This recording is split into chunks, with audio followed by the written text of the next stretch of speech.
Hey everyone, and welcome to Let's Pod This. My name is Andy Moore, and this week's episode is a bit of a follow-up to an episode we did a few weeks ago with two candidates for statewide office, Fred Dorrell, who's the Democratic candidate for Labor Commissioner, and Kimberly Fobbs, who is the Democratic candidate for the Insurance Commissioner. They have been traveling the state together, and in some ways they're a bit of an unlikely duo. When you first meet them, you might not expect them to be friends, and since they're both campaigning statewide and they're both Democrats and they're both from Tulsa, they've literally been driving around the state, and you'll hear in the episode that they've logged somewhere around 16,000 miles or 20,000 miles together during this campaign season. And so we wanted to check back in with them and see what's happened since we last spoke and what they expect for these final 2 weeks of the campaign. We were able to speak with Fred and Kimberly by phone today as they left Oklahoma City to head back out on the campaign trail. So we're joined now by Fred Dorrell and Kimberly Fobbs, who are running for Labor Commissioner and Insurance Commissioner, respectively. How are you guys doing? Good, Andy. Thanks for speaking with us. Sure. Doing well. Thank you, Andy. So we spoke a few weeks ago, and you guys have been out on the campaign trail ever since then. What's been new out in the field? What are you hearing from voters? I think it's very exciting. Definitely at the grassroots level, we are hearing voters of all types, party, economic status, and geography that are really engaged and wanting to know who is running for office, what we stand for. I think it's really a good sign that voters are willing to take the time to not just see a name on a ballot, but to understand who the people are that want to represent them. I personally had the first opportunity to be at a forum. It wasn't a debate, but a forum side by side with my opponent, and the differences couldn't be more stark in terms of what we both have to offer, and I'm very encouraged by the response that we received. Excellent. Fred, how about you? One of the things that's become apparent is it seems that people measure things on money raised, it seems. My opponent is probably raised close to $1 million by now. I don't know what the latest reporting is. And which, the challenge is, some are advocating or they're trying to raise money, and I guess what I've been trying to do is raise awareness and the importance of making a difference. Mm-hmm. So I think that's become apparent. There's two different there's distinguishable differences between my platform or my position and my opponents. But I think talking to people, it becomes clear. Sure. Now, I know that there's been a lot of discussion, especially on the national level, about how much money Democrats have raised this year, that they've had a good year, and arguably Republicans have had a bad year raising money. And I think some of that probably extends to, like the Senate race in Texas and high-profile races like that. Do you guys feel like here at the kind of the grassroots state level for you that money will play as big of a role as it does in some of those higher profile races? I think it does a little bit in our races. We are both statewide candidates who are running against career politicians that have had a long-standing relationship with corporations and lobbyists funding their campaign. So at the grassroots level, both of our competitors have their pockets lined with outside interests. But what is clear is that the voters are saying is that they don't want people who've been part of the last 8 years of dragging Oklahoma down, and being a career politician is detrimental. So they've got more money than we do, but I believe we've got the people on our side. Mm-hmm. Yeah, I would agree. I think the challenge is a down ballot. The primary focus has been on, say, for example, the governor, Senate, legislative races. And I know the Labor Commissioner, most people don't understand exactly the functions, roles, and responsibilities, and that's clearly spelled out in the statutes. It's something that's important. So, I mean, trying to get that message out, but again, it takes money to do that. So I think it's effectiveness. I'm passionate. I know Kimberly's passionate, and when you see the interaction of the folks, that's kind of the driving force. But again, it's hard to combat, when someone's combating money, and money in the sense that you're raising money to get your message out, and like Kimberly said, people don't want more of the same. Now, we'll see when it comes election day. Sure. Well, so you guys kind of speak to the not just the financial gap, but the enthusiasm gap that may exist between parties. And being statewide candidates, it's a little tough to go out and knock doors of 4 million Oklahomans. So how do you guys get the word out to voters? Well, I think, and I've said this before, but it seems to be they would rather instill fear than faith, and hate rather than hope.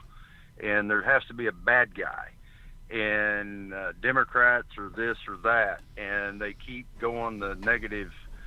In my mind, sometimes it's not like they have a lot to say, so they just want to throw the same old things that come out, and people get sidetracked on that. So I think there should be some discussion, debate, talking about the issues at hand, talking about what's important to Oklahomans, but also listening to what they have to say. My opponent talks about it's just safety and policy and licensing, and just kind of really simplifies or downplays the functions, roles, and responsibilities of what the labor commissioner should be doing. So that's one aspect. Well, and we definitely are using more of current technology, digital media, and digital ways to get our message out. But I want to underscore the point again. There's a reason Labor Commissioner and Insurance Commissioner, at least on our ticket, are so intertwined. Both of us represent roles that people only think about us when something bad happens. And when we were with you the last time, we talked about Pauls Valley Hospital, which since then the hospital was shut down. Mm-hmm. But the employees have reached out to us, and there is a current crisis, a labor and insurance commissioner issue that is still unresolved. The employees of that hospital had payroll deductions taken out for their health and medical insurance and life insurance that wasn't actually applied. And so as a labor commissioner, they're asking, where did our money go? Why wasn't it applied? And they don't have the benefits they need. We have consumers every single day that are in the same situations, that their money isn't right, their benefits aren't right, and it's when something bad happens, they need somebody that's going to fight for them. And that's what we've been able to do, and that message is getting out no matter where we go. Sure. Well, and I was going to ask you guys about two other kind of specific issues that, and they might both pertain to both of you, but Kimberly, I was going to ask you specifically about the impending rollout, but the startup of the annual marketplace insurance enrollment period that will begin November 1st. Here in Oklahoma. And have people been talking about Marketplace, about the Affordable Care Act, about Obamacare, whatever you want to call it? Has that been a topic you're hearing from consumers? To a certain extent, and I'll really break it down because there are some misconceptions. For years, there's been rhetoric that has scared people into blaming everything wrong with our healthcare system in Oklahoma on the Affordable Care Act. And we know even before it was implemented, our people didn't have access to quality coverage and people couldn't afford it. So part of it is that. Part of it is that we've also limited the access to navigators, people who have the ability to help consumers find the right product for them. And then finally, we're still in a situation where 38% of working low-income Oklahomans do not have health care, as opposed to 26% on the national average. So we've got to change the narrative that everything that's wrong with our state is a result of the Affordable Care Act. Are there pockets where people's premiums, because of where we are and are not taking subsidies, causing problems? Absolutely, yes. but our healthcare system needs as many choices and not fewer choices. And we run into people every single day that don't have access to healthcare, can't get sooner care, have trouble with Medicaid and Medicare. And so the entirety of the system, not just the Affordable Care Act, is what we need to address through advocacy. Sure. I work in healthcare, and as my colleagues are gearing up for open enrollment, I think it's been fresh in our minds, and I feel like it changes a little bit every year.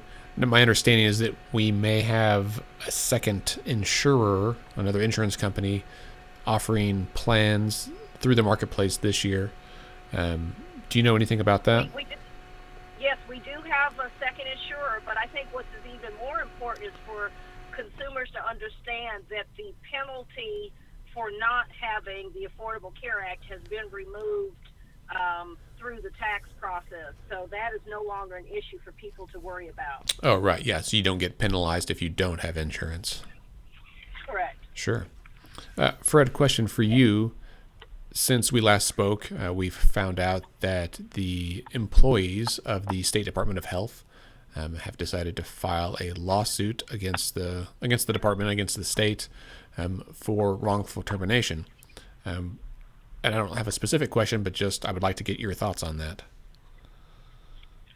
Well, I don't have all the specifics in front of me to speak to it directly, but what I will say this is, and I've alluded to this before, state employees should not be treated any different. They have rights. They should be treated with dignity and respect. And the games that have been played that I've heard of, it's ridiculous. So, I mean, again, it comes back to disposable workforce, and we've got to stop that. And state employees haven't had an increase, generally speaking, in the last 10 years. Subject matter experts, all of those, it's hard to keep and retain. And from the Department of Mental Health, the reductions that I've heard about and what they've done, it's ridiculous. We need to start treating our people with value, dignity, and respect, and instead of, because they're state employees, we just get rid of them. Right.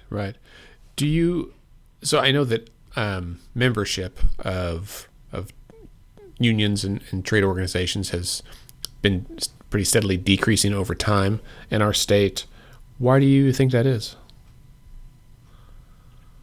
Well, the decrease is everything's been about, number one is manufacturing. The jobs, there's not been areas where you would normally see a high population of unions, the types of jobs. One of the things we have here, I hear this about talking about jobs all the time.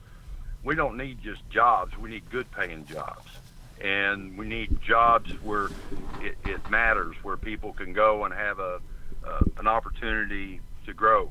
And at the same time, looking at a fair living or a fair or living wage, those are the things that's going to attract those kinds of jobs. And, an increase in minimum wage is not just good for the employee, but it's good for the economy. It's good for the state of Oklahoma.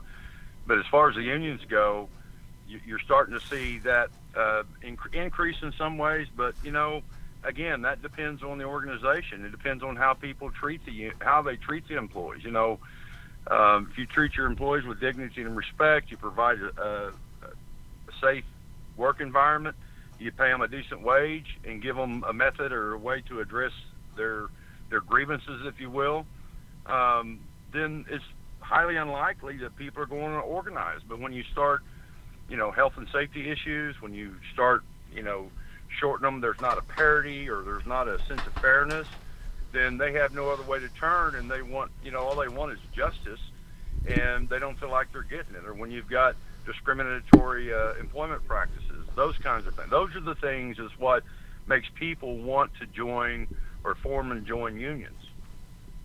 Sure. And this is just a personal question, but you kind of alluded to this, that typically we see unions occurring like among lower wage workers or, blue collar workers or whatever. Why don't we see more of that among like professionals or white collar workers? I can imagine something in a scenario like higher education, where faculty may have great jobs, but there's also a big divide or a big kind of line in the sand between the faculty and the administration. There may be legal reasons for this, but really just kind of enlighten me however you can. Well, a couple of things. We do have, you got the American Medical Association is one form. You've got the American Bar Association, but, to your point, when you have a disposable workforce, or where you've got people, I've heard of situations where, even the threat of forming a union, they focus more on getting rid of the employee than to say, okay, what's the problem? Why would you want to do that? Comes back to someone thinks because you understand something, you agree with it. So, companies, and I talk to them all the time, about unionization. There's this big paranoia. And again, you got to have workers to have business and business to have workers. And it's not rocket science. It's rocket science to know that you treat your people right, they're going to engage. Now, there's always going to be exceptions. Got that. But that's all the way around. So, I'm starting to hear more and more talk about people wanting to form unions. And again, they're, even within the union environment, it depends on, they're just a reflection of their leadership. And just like we are in a democracy, we're a reflection of the people we put in office. And we can put some knuckleheads in there, and people are going to think, well, that's a knucklehead state. Same thing applies. The union is simply a democracy within. The people are the ones that dictate what they want or what they don't want to the leadership. The leadership is just representative, much like what we have. Sure. I think I'd like to see the word knucklehead used more often in state politics. That word makes me chuckle every time. So I want to kind of shift gears a little bit and talk about what, just like some questions about you guys and to help our listeners gain a better understanding about what happens out on the campaign trail and maybe who you guys are as people. So what could you each share maybe we'll say the most humorous or do this way, the most unexpected experience you've had during this campaign so far? Wow, Fred's looking at me, so I guess I go first. I'm going to actually answer that in two ways. The most unexpected would have been, and also one of the most positive, was early on, we went to Haskell County, and it was a huge crowd, maybe 200 people there. And at the beginning of it, it was really kind of a chilly reception with regard to who I am as a person and my candidacy. Mm-hmm. And by the time it was over, I just couldn't stop shaking enough hands of people relating to why I was running, understanding what my commitment was to serve. And it underscored the point that it didn't matter your party, it didn't matter your race or your gender or your economic circumstances, that everybody has a need and an insurance story to tell, and they knew that I was genuine about doing what was right for the people of Oklahoma. So it went from a very unfriendly room to one of the warmest receptions that I've received, and it was what encouraged me to keep on this path across the state. And I'll follow that up by, we went to a rodeo in the middle of the summer / cookout in Freedom, Oklahoma, mm-hmm. with a bunch of cowboys, and I was dressed in all white because I didn't know any better, but I had a good time, and the people were warm and friendly. And I think that's the message, is rural Oklahoma especially is near and dear to my heart and to my need to serve, because too much of our state is being left behind and ignored. And that's what encourages us to keep moving forward. Sure. Fred, what about you? What's been unexpected for you?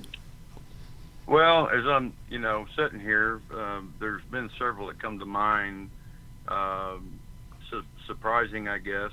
To use the Freedom Rodeo as an example, in that particular instance, there was, say, a cowboy, and I mean that with respect. I mean, I don't know if he was a bull rider or bronc rider, but he had one of them like an award shirt that he was wearing, and there's a bunch of people around, so it went up and he said, "So you're running for labor commissioner?" And first thing he said, "So you get rid of them blankety blank unions?" And I said, "Well, no, sir." I said, "People have a right to form and join unions." I said, then he went on and he goes, "So what's your background?" And I said, "Well," told him I was labor relations specialist at the Spirit and Company and blah, blah, blah. And he had this, he asked a couple of questions, said about a fair wage and different things. He goes, "By God, I'll pay my nephew what the hell I want to pay him. Ain't no government going to tell me what to do." And I said, "Okay." I said, "Well, that's fine because the minimum wage doesn't apply to you because you're exempt from it." Right. But he just wanted to kind of like he wanted to fight. And so I looked at him and I said, "So, part of the problem I said, I'd ask him, I said, "So what is, you sound angry. What is your concern here? What's your issue on this?" And he said, "Well, he had heard from rumors, people that worked in unions made $30, $40, $50 an hour, and they don't do a damn thing." Mm-hmm. And I said, "Okay." I said, "Well, I don't really know of anybody that makes that, and unless it's a specialty trade or something along that line. But as far as working," I said, "that's not the case in any of the facilities I've worked in." And I said, "So, a lot of it's just kind of understanding." And so he kind of kept going. I said, "So let me ask you a question." I said, "Just because someone wears a cowboy hat, does that mean they're a cowboy?" And he kind of looked at me and said, "Well, no." And of course, Kimberly's like, and Wes is with us, and they're like, "Oh my God." And I said, "Well, it's just like because somebody wears a watch doesn't mean they know how to tell time." And then he got it. He got to say what he wanted to say in the frustration. But that was kind of surprising, and it was kind of, you just got to talk to people like your people. That's what it all came down to. It wasn't confrontational. It wasn't combative. I let him get his frustrations out. But I think one thing that stands out that's kind of a little funny is that, so I go into the black community, into a black function, and so they see this white boy walking in, and they're kind of looking at him like, okay. And I'm really kind of a shy guy. I mean, I know that's hard for a lot of people to believe, but so we're speaking, so I get up there, and so I did my speech and came down, and it was so funny because they all came up to me afterwards and were shaking my hand and said, "Man, you ought to be a priest, here we go." And it was just like the ones that were totally looking at me like, "Okay, what are you doing here?" or what, and they realized that I'm just me. I just speak from the heart, and I've had people tell me that, I don't have any preconceived notion of what really I'm going to say. It just, there it is. So, I mean, and there's all kinds of other little ones. Watch, I'll think of some real good ones after we hang up. Well, I think that what you said there is that authenticity matters to voters, and I think I've heard that from a lot of voters that we've spoken with as well, just kind of in the course of doing stuff with Let's Fix This, that people don't, it doesn't always require someone who's shiny and polished. Sometimes someone who is a good-hearted person that genuinely cares about the state is maybe who they are drawn towards. Yeah, they're definitely tired of the political double talk this year. They want real answers. Yeah. So what are you guys doing for election night? Are you guys going to be in Tulsa? You've got plans here. I know here in the city, or the each party has a big party. What are your plans for watching the results come in? Yes, this is Kimberly. As part of Tulsa County, we are hosting, along with multiple candidates, an all-in watch party at the Jazz Hall of Fame. So every campaign will be hosting their friends and constituents, but we'll be in a shared space. Hopefully it'll be lots of fun, lots of positive energy, and a good time will be had by most. Nice. Fred, are you going to be there with her, or are you doing your own thing? Well, we have our own watch party. We'll be in the same building. Okay. So that was, I got to tell you something that's kind of funny. The other day we were coming back from an event, and this lady calls, and there had been a lit drop, and she's leaving a message on the phone, and she's reading it. Says, Fred Dorrell, I really like your information, and she goes through it, and she goes, very impressed. Did a great job. And she goes, I sure hope you're a Republican. Or she goes, I don't know what party you are, but I sure hope you're a Republican. So, I'm thinking, okay, you get all these flattering compliments, and then all of a sudden it's now party matters. Right. And it was like, okay. That's funny. That is a funny example. And I don't know how to combat that aside from dropping party labels altogether. That sounds nice. What do you wish that voters knew? Well, hang on. Let me ask it this way. What nugget of advice do you have for other folks out there who are considering running for statewide office someday? Well, I think just be who you are, not who somebody wants you to be. And as I said early on when I started this journey, and I probably confused some people because, I'm a registered Democrat, but I'm Fred Dorrell.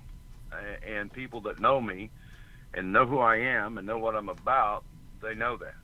And it's not about party. It's not about label. It's about the people. And people that know me know that. They've seen me. And I think you got to be true to yourself. You don't say what people want to hear because it's convenient. You say what you believe, and if you don't know something, you tell people you don't know. If you believe in something, then you tell them. But I think most importantly is to listen, because if you go out there thinking that you have all the answers and you're going to be a fix it quick, you're going to be for rude awakening. So, some people want immediate answers. Well, there's not always an immediate answer to a complex situation, because one spins over into another. And that's why, you have to accept the fact that you got to partner with people, you got to work with people, but more importantly, be transparent. And when people are transparent, then I think things go a lot smoother. Sure. And my answer would be, to the question of someone who's thinking of running for statewide office, I'll compare and contrast some of the people that we've seen. Fred and I are in it because we're here to serve Oklahoma and to make it better for people. But we've also run into candidates for statewide office that view the position as a stepping stone to their next political career, or they've tasked that certain jobs look easy enough that they think they can do it after leaving the legislature. And those aren't the reasons to run for statewide office. We believe that there are 4 million people that we are accountable to and that should evaluate our job performance. And those are the people and the citizens of Oklahoma.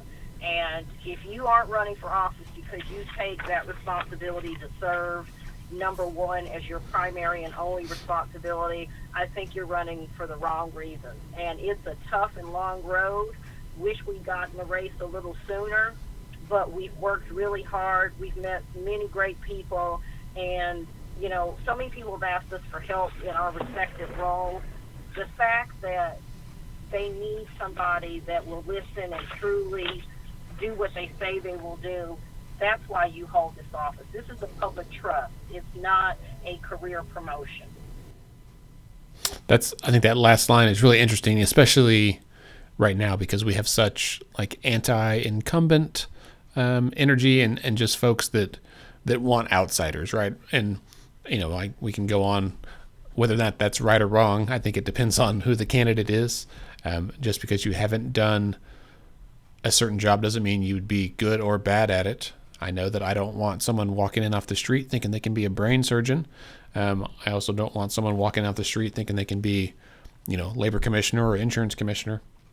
But as you said, in some cases, having someone who has been on the inside of politics for a number of years isn't necessarily a better move, right? No, I agree. I think you get into groupthink that way. I mean, I would encourage people, look at the resumes, look at the experience, look at the background. What makes you think, and that, I'll have people ask me, why do you want to be labor commissioner? What makes you think? What's your, basically your past, your background? And then when I tell them and explain to them, or I simply tell them about it, they get it. And that's what we need to do is, regardless if you're running for office or not, is before you vote, you mark somebody, the ballot, what qualifies them to be who they want to be, or the job they want to run for. And it's a public servant.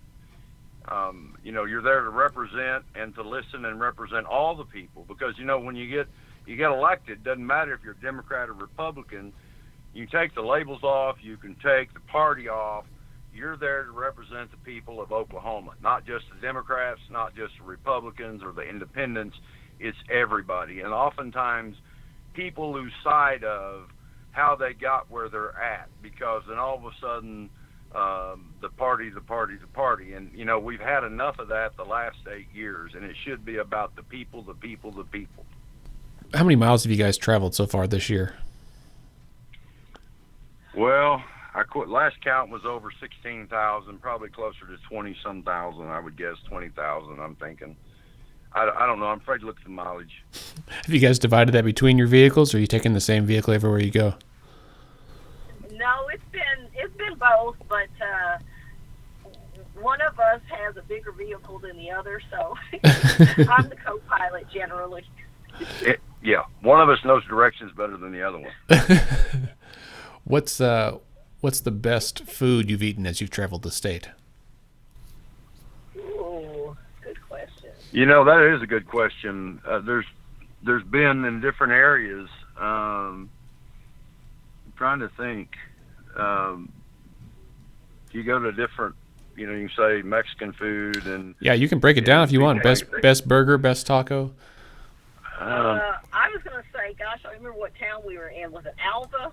I think I ate an entire ribeye by myself, and it was amazing. No, that was in Guyman. That was in Guyman. Okay. Yeah, they brought this steak out, and the steak was bigger than she was, and I looked, and I think, and one of my guys was with me and had driven us, and we're looking at her, and Wes is a big boy, and he looks at that, and he's thinking, okay, is she going to eat that? And she did a pretty good job on it. So, yeah, that was really good. Yeah, it's good enough that you both remember it. Yeah, well, I remember the fact, I mean, my steak was good, but I got a filet. She got and we very seldom eat steak. So we thought, well, we'd treat ourselves to a steak because we'd been at the fair. And, sometimes what you do and going along in campaign trail, you forget to eat. I mean, I've lost 55 pounds since I started this campaign. And you could see that if you're walking and talking and knocking on doors, but we do a lot of walking and a lot of talking, but it's not like, your state representatives or state senators that are candidates that are running and knocking doors. Yeah, I forget to eat sometimes. Right, yeah. I saw somebody the other day here in Oklahoma City that had knocked on their like 3,000th or 4,000th door or something, and I think the tales from the streets like that, from you guys on the road or from folks knocking doors, to me as a voter are interesting. I like to know what my fellow Oklahomans care about, what they're saying. Also, I've been someone who works with people my whole life, and so any of the funny stories that you end up with are always great fodder for conversation. Yeah. We've been in horse barns and hoedowns. We've been in pouring rain. We've been in the mud. We have been all over this state. So, and to your point, I'm sorry. No, go ahead. No, to your point, we've talked to a lot of candidates as we go along, statewide as well as district-wide or state representative, and the interesting point you brought up, you can have a platform and you can have what you believe, but when you talk to people and you're knocking on those doors, you go into these small communities and people come up, you hear the real stories about the real problems, the real issues. This isn't something that somebody made up, and it may not even be on somebody's radar. That's where you connect, because you don't have it's up to you and them.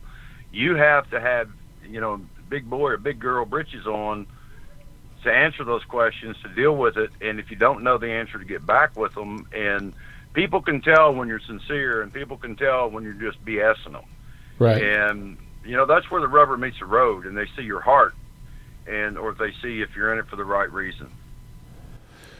So let's first question is, let's assume that you guys both win. What is the first thing you're going to do day one in the office? Talk to the people. I think, Kimberly and I have talked about it, to walk in, I think first would just sit down and, find out what's working, what's not working, kind of get a feel of, your staff, what's needed, and make plans, get feedback. I mean, for someone to say that they're going to walk in and do this or do that is kind of ludicrous, in the sense that you got to, just be like if you applied for a job somewhere and you've got the expertise in the background, and the first thing you need to do is kind of get established in the sense of, your desk and your roles and, where certain things are. But I think more importantly is get the staff and have honest feedback. What is, you got to work with people.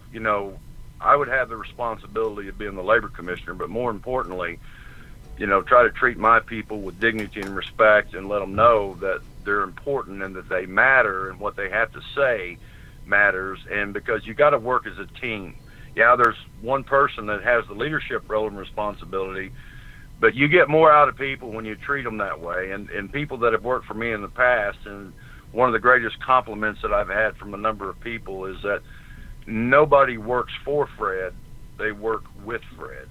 And I can't personally and professionally think of a better compliment, because that's what it should be all about. Yeah. Your people is who makes you who you are, and they're, in my view, your number one asset. Sure. So let's say a question that I'm sure you guys have thought about. Let's say you don't win. What's first on your plate in that scenario?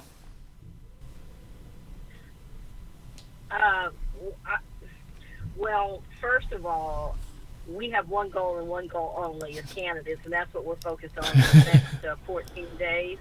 But you're right. You don't get into a statewide race without looking at both options. What I will say is I believe every step that you take leads you to your purpose in life. And if, for example, either one of us or both of us is not victorious on November the 7th, it still involves thanking everybody that put their trust in us, their belief in us. We both have people that have come to us with problems right now they need help with, and we've been working through that. That won't stop on November 7th, either way it goes, because what is clear is that the people of our state have not been heard. There's a disconnect between our elected leaders and the needs of the people. And if we don't win, and I believe we both will, we still have an obligation to serve, and that won't stop. It may look a little different, but it won't stop. And the thing I just want to really encourage is, I'm a woman of color. I've heard this is the blue wave year. This is the year of the woman. I want this to be the year of the people, and I'm encouraging everyone out there, don't just vote for a candidate because of their gender. Don't just vote for a candidate because of their age. Vote for the person who's actually the best representative of your needs and the people, and look into who that is, because there are some really great candidates of all ages, all races, and all genders, and they deserve to have people vote for them based off of who they are and not what demographic they represent. Sure. Well, and I share a lot of those same feelings, and I think obviously that's a reality in any contest. There's going to be a winner and a loser, but But I believe that it's a win in the sense of the people that I've met, the lives that have touched me, the people that I've made contact with, the things I've learned. You know, I'm still learning about things, and at my age, at 64, I think is a testament of what we all should do in the sense of, you know, being open to learning. This journey will be over, but another journey begins, because my whole focus and goal is to be a servant and to work. Now, what direction that might be in, you know, I don't know. But, you know, there's a lot of people that will probably come up and tell you what you did wrong, what you did right. You know, there's always those Monday morning quarterbacks. But what I keep in mind is why I did what I did, and that was because of what I believe and who I'm doing it for, to try to make a difference. And if they choose not to put me in office, then, you know, so be it. I'll live with those consequences, results, be supportive. I mean, I'm not going to like it, but I'm not going to throw a fit. You know, life goes on, and there'll be another journey that I'll go down and where I can make a difference. So, you know, as I said early on, I have a job, so I'm not running for a job. I'm running to make a difference. And, you know, I'm going to give it my all. Yeah. So regardless of whether or not you win or lose, what happens on November 7th? You wake up on Wednesday and you're not campaigning. What are you going to do? Sleep. You know? I mean, you know, that's a good question. I thought of it. You know, I'll just probably sleep, kind of relax. But I don't know. I mean, in all seriousness, when you get in the mode of going, and every day, and especially the last few weeks, you know, it would be weird, because all of a sudden now you don't have an event to go to, or you don't have this, you don't have that. So you know, I'm sure that there would be a lull. I hope that, you know, my goal is not to be at that lull. You know, you know, there'll be a lot of people, you know, like I said, a lot of advisors say, well, you know, if you'd have raised more money and if you'd have done this, and, you know, and my thing is, when I got into this, you know, people would talk about that, and I thought, you know, I didn't know this job was for sale. I thought it was, you know, elected by the most votes. The way I look at it is, if I don't, then I didn't get enough votes.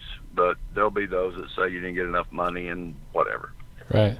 Well, and conversely, we have a very fine age spirit that we only get to enjoy when we win. So that's my goal.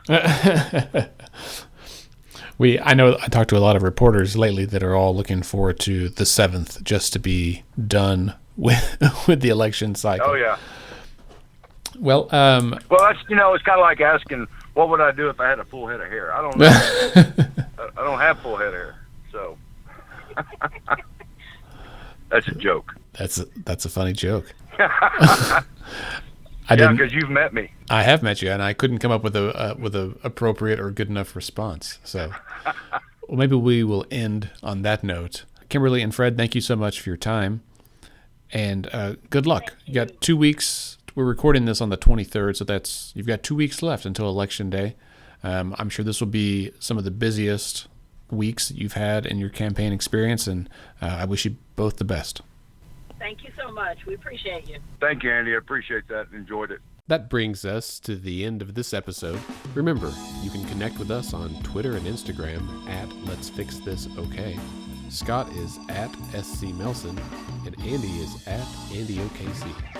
You can also like our Facebook page at facebook.com/Let's Fix This OK. Our website is letsfixthisok.org, and there you can sign up for our newsletter, read our blog, find resources and details about upcoming events. Our podcast is edited and produced by Scott and me, and Let's Fix This is a member of the Mostly Harmless Media Network. Our theme music is generously provided by the Sugar-Free All-Stars. Let's Fix This is a nonpartisan, nonprofit organization who strives to educate and equip all Oklahomans to engage with their government. We encourage you to get involved in any way that you can, and remember, decisions are made by those who show up.